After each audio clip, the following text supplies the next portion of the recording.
Olá, bem-vindos ao canal. Eu sou o professor Sérgio Araújo e hoje vamos falar sobre o tratamento da úlcera péptica e também da doença do refluxo gastroesofágico, após a nossa vinheta.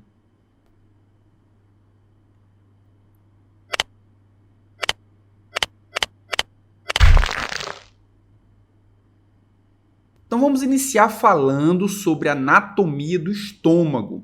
O estômago é um órgão que pertence ao trato gastrointestinal, tem por função principal a digestão de proteínas e que se localiza logo abaixo do diafragma. E essa localização, de certa forma, ajuda ou auxilia em impedir o refluxo gastroesofágico, como nós veremos logo adiante. Então, dessa forma, o estômago ele é um órgão que segue o esôfago. Nós podemos ver nessa imagem. Logo após o esôfago, vem o estômago. E o esôfago, existe um músculo que impede que o conteúdo estomacal ele reflua para o esôfago. É o esfíncter esofágico inferior. Nós falaremos sobre ele na aula sobre doença do refluxo gastroesofágico. Então, o alimento, após ser processado na boca, ele segue pelo esôfago. No esôfago, ele não sofre nenhum tipo de digestão. O esôfago é apenas um canal para que o alimento chegue no estômago. Ao chegar no final do esôfago, o esfíncter esofágico inferior se abre, o conteúdo alimentar ele entra no estômago e imediatamente esse esfíncter ele se fecha, impedindo que haja um refluxo gastroesofágico. No estômago, o alimento ele vai ser digerido, ele vai ser processado, principalmente a digestão de proteínas, mas também a digestão de carboidratos. As partes que compõem o estômago são as seguintes. Nós temos na parte superior o fundo. O fundo normalmente não possui células produtoras nem secretoras de nenhum tipo de substância que proteja o estômago. De certa forma, o fundo é desprotegido da ação do ácido, mas é desprotegido por uma razão. Normalmente, o alimento ácido não chega no fundo do estômago. Isso acontece porque, pela gravidade, o alimento ele vai ficar nas partes mais inferior do estômago. Essa é uma razão pela qual se alimentar demais, ou seja, encher o estômago até o seu limite do seu volume, é prejudicial, porque algumas partes do estômago, como por exemplo o fundo, vão entrar em contato com o alimento ácido e, consequentemente, ele poderá ser agredido pela acidez do HCl. As outras partes que compõem o estômago, nós temos o corpo, que é a maior parte, é logo abaixo do fundo, nós temos o corpo, possui células secretoras de muco, de pepsinogênio e também do HCl. O muco nós veremos mais adiante, mas é uma camada protetora do estômago. Protetora contra quem? Protetora contra a própria acidez e protetora contra enzimas proteolíticas também. O pepsinogênio é a forma inativa da pepsina, o zimogênio, que vai ser ativado depois que a proteína, depois que o alimento chegar no estômago. E o HCl é o catalisador, é aquela molécula que vai produzir a ativação do pepsinogênio e pepsina inicialmente. Isso significa dizer que toda a maquinaria fisiológica do estômago é preparada para a digestão, de forma que, ao entrar em contato com o alimento, é produzido pepsinogênio, é produzido HCl, que vão agir digerindo o alimento, sem, entretanto, agredir o estômago, porque esse está protegido pelo muco. Logo abaixo do corpo, nós temos o antro. O antro possui outros tipos de células. Possui células produtoras de muco também. Então, tanto o corpo como o antro produzem muco que vão proteger o estômago da ação do ácido e também da ação da pepsina. Também produz o pepsinogênio, assim como o corpo, mas o que diferencia o corpo do antro é que no corpo é produzido HCl, mas no antro é produzido o hormônio gastrina. E como nós veremos adiante, a gastrina é um hormônio que tem por função ativar as células produtoras de HCl para que elas produzam ácido. Seguindo o antro, nós temos o esfíncter pilórico e nós temos a primeira parte do intestino, que é o duodeno. Lembrando que o alimento que está no estômago, ele tem um pH extremamente ácido. E o duodeno, ele apresenta um pH alcalino. Por essa razão, há necessidade de que exista um esfíncter também para separar o estômago do intestino, para que o alimento precise ser alcalinizado para que ele possa entrar no duodeno. Então, nós temos aqui no estômago 2 esfíncter. O primeiro esfíncter é o esfíncter esofágico inferior, né? O esôfago ele possui 2 esfíncter, o superior e o inferior. O inferior é aquele que liga o esôfago ao estômago. E nós temos também o esfíncter pilórico, que liga o estômago ao duodeno. Aqui nós precisamos falar também que todo o trato gastrointestinal, ele é inervado e ele produz um peristaltismo, ou seja, movimentos na qual levam o alimento no sentido único, no sentido para o estômago e depois para o intestino. E esses movimentos peristálticos, eles permitem esse movimento mesmo que seja contra a gravidade. É importante falar isso porque na doença do refluxo gastroesofágico, nós vamos ter um movimento ao contrário, um movimento ascendente do alimento. Isso acontece também porque em algumas pessoas o movimento peristáltico, o esvaziamento gástrico, ele é extremamente lento. O estômago fica extremamente cheio e o conteúdo gástrico, o conteúdo alimentar gástrico, ele reflui para o esôfago. Aqui nessa tabela nós podemos ver as células secretoras do estômago. Então nós podemos ver inicialmente as células mucosas do colo, que são essas células azulzinhas. Elas produzem muco, que é uma barreira física para que o ácido não entre em contato direto com a célula, e produz também o bicarbonato, que é uma substância que tem por finalidade neutralizar o ácido e tamponar a superfície celular. O muco ele é secretado estimulado pela própria secreção tônica e a irritação da mucosa. E juntamente com o muco é secretado o bicarbonato. Seguindo a sequência dessa tabela, nós temos as células parietais, são essas células laranjas. Elas são responsáveis por secretar o ácido gástrico, ou seja, o ácido clorídrico, e também um fator intrínseco, que é responsável pela absorção da vitamina B12. O ácido clorídrico e o fator intrínseco são secretados pela célula parietal sob estímulo de acetilcolina, de gastrina e também de histamina. Na sequência, nós temos as células semelhantes às enterocromafins, que são produtoras de histamina, e vejam só que a histamina estimula as células parietais a produzir HCl. Mas existe uma célula especializada no trato gastrointestinal, no estômago, que é responsável por produzir histamina, que é a célula enterocromafim. E a célula enterocromafim, ela produz isso por estímulo da acetilcolina e também do hormônio gastrina. Na sequência dessa tabela, nós temos as células principais, que são essas células rosa. As células principais, elas secretam a pepsina, na verdade, elas secretam inicialmente o pepsinogênio, que vai ser ativado e produzir a pepsina. E também secreta a lipase gástrica, ou seja, as células principais estão envolvidas com a digestão. Quando elas secretam pepsina, elas vão digerir proteínas. Ao secretar lipase, elas vão digerir os lipídios. E na sequência nós temos dois tipos de células, as células D, que produzem a somatostatina. A célula D é estimulada pelo próprio ácido do estômago a produzir a somatostatina,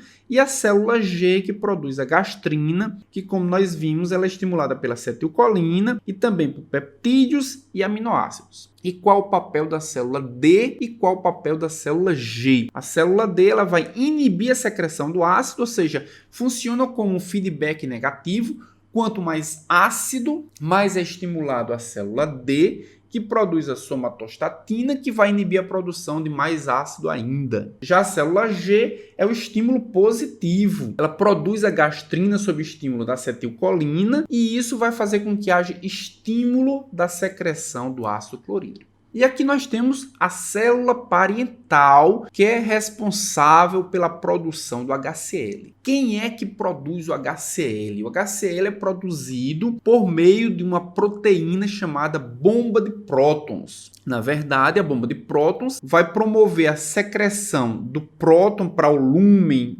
estomacal em troca do potássio. Como isso vai contra um gradiente de concentração, a bomba de prótons ela vai gastar energia, uma ATPase, é uma H+, K+, ATPase. Bem, no lúmen estomacal, esse HCl que foi secretado pela bomba de prótons vai encontrar um cloreto e vai formar o ácido clorídrico, que é o ácido que vai agir na ativação do pepsinogênio em pepsina. Mas nós podemos ver por essa imagem que a bomba de prótons ela recebe um estímulo importante, que é a proteincinase. A proteincinase é uma proteína que vai fosforilar a bomba de prótons. E ao fosforilar, a bomba de prótons vai se tornar ativa. Então, ela precisa dessa fosforilação, é como se fosse uma chave para ativação da bomba de prótons. Só que a proteincinase também precisa ser ativada. E ela é ativada por segundos mensageiros. Um dos segundos mensageiros que pode ativar a proteincinase é o AMP cíclico. E o AMP cíclico, nós já sabemos que ele é produzido por ação de uma enzima chamada de adenilato ciclase. E olhando para essa imagem, nós podemos ver que a adenilato ciclase é uma enzima que vai ser ativa por estímulo da histamina.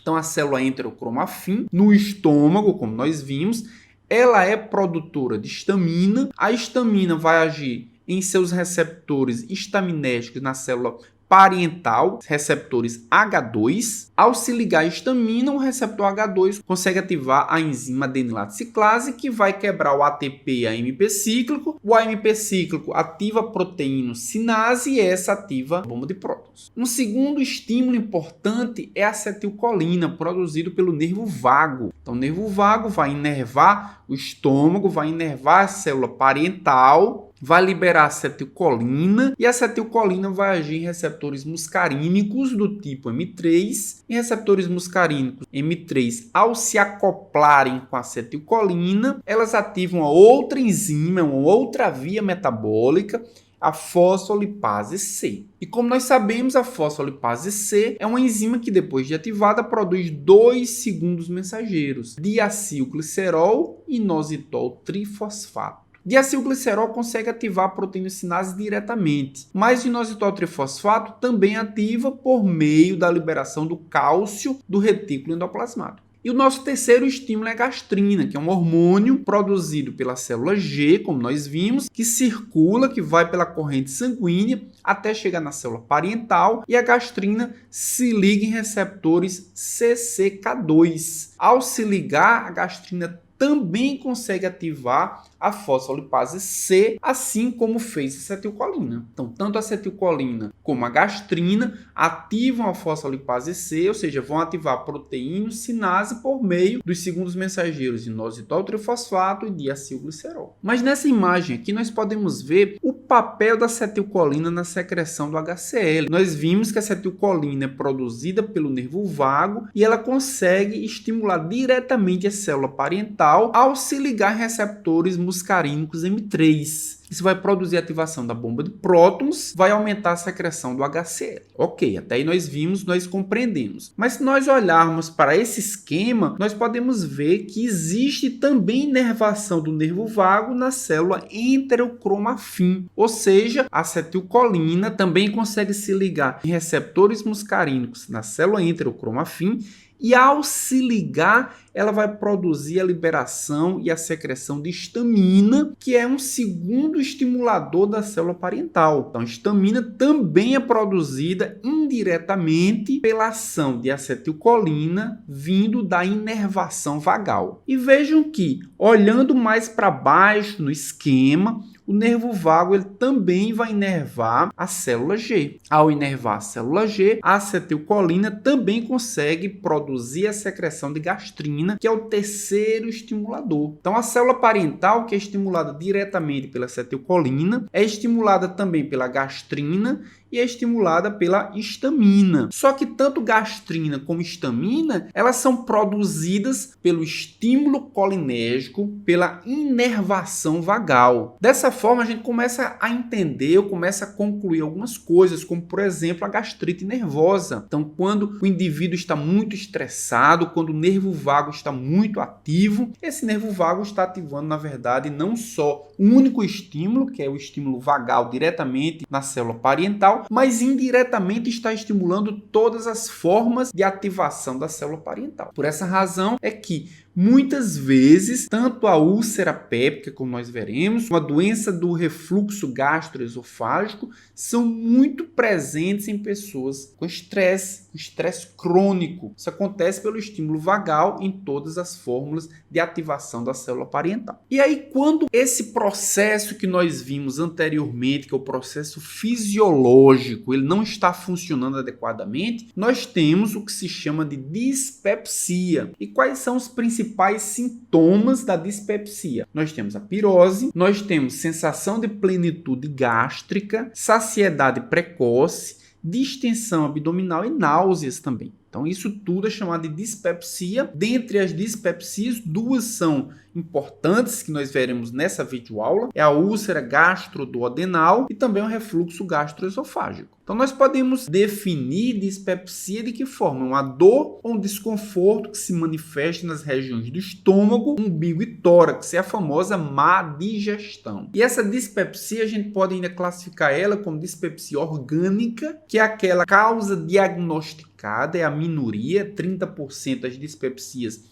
elas são orgânicas, e aí a úlcera péptica e o refluxo gastroesofágico estão entre as dispepsias orgânicas. 17% é úlcera péptica, 12% é refluxo gastroesofágico, e ainda temos o carcinoma, que corresponde a 1,6% dos casos de dispepsia orgânica. O outro tipo de dispepsia é a dispepsia funcional, que a maioria, 70%, dos casos de dispepsia são dispepsias funcionais, que apresentam uma causa incerta. Nós temos aí como causa principal o Helicobacter pylori, que na verdade nós veremos nessa aula que está envolvido também com a úlcera péptica, está envolvido com refluxo gastroesofágico, mas ele sozinho ele representa uma dispepsia funcional. Outra causa da dispepsia funcional é os distúrbios de motilidade. Os transtornos de ansiedade também entram como dispepsia funcional. E aí, como nós vimos, existem os fatores protetores do estômago. E entre os fatores protetores nós temos o bicarbonato. Nós veremos mais à frente qual é o papel de fato do bicarbonato, mas é o bicarbonato que apresenta uma barreira química. O muco, que representa uma barreira física. Nós temos também o fluxo sanguíneo e nós temos a presença de prostaglandinas. Nós vimos na aula sobre inflamação que as prostaglandinas, fisiologicamente, elas têm um papel importante na ativação das células produtoras de muco e de bicarbonato, que são protetoras do estômago. Então, dessa forma, a gente já pode entender entre os mecanismos agressores por que os AINES estão entre eles. Os AINES que inibem a COX-1, que inibem a COX fisiológica, constitutiva, produtora de prostaglandinas fisiologicamente importantes para o estômago, serão agressores porque diminuirão a produção das prostaglandinas responsáveis pelo estímulo da secreção de muco e bicarbonato. Nós temos também o H. pylori, nós veremos nessa aula qual é o papel do H. pylori na dispepsia. O estresse, nós vimos, que a acetilcolina, que é produzida pelo nervo vago, tem muita relação com a gastrite nervosa relacionada ao estresse. E o álcool e o cigarro são substâncias que são agressoras diretas da mucosa estomacal. Você está gostando da aula até aqui? Você acha que as informações que foram apresentadas até agora elas são relevantes?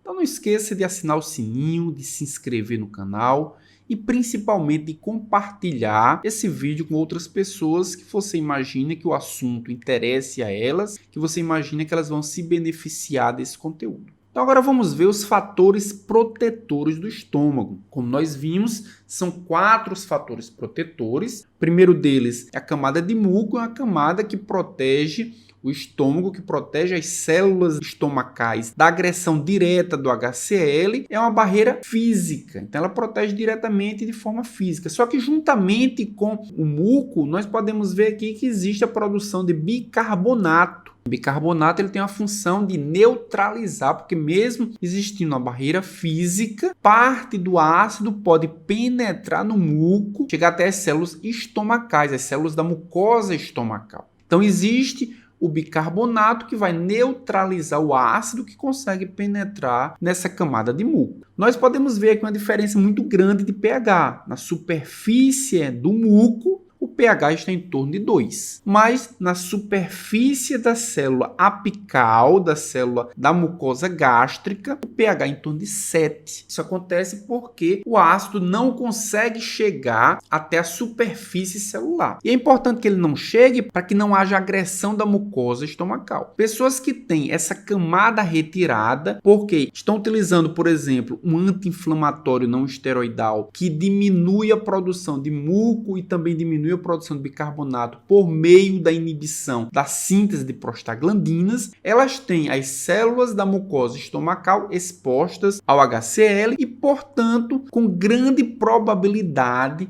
de que haja o aparecimento de úlceras gástricas, como nós veremos mais adiante. Os 2 outros fatores protetores, como nós vimos, é o fluxo sanguíneo.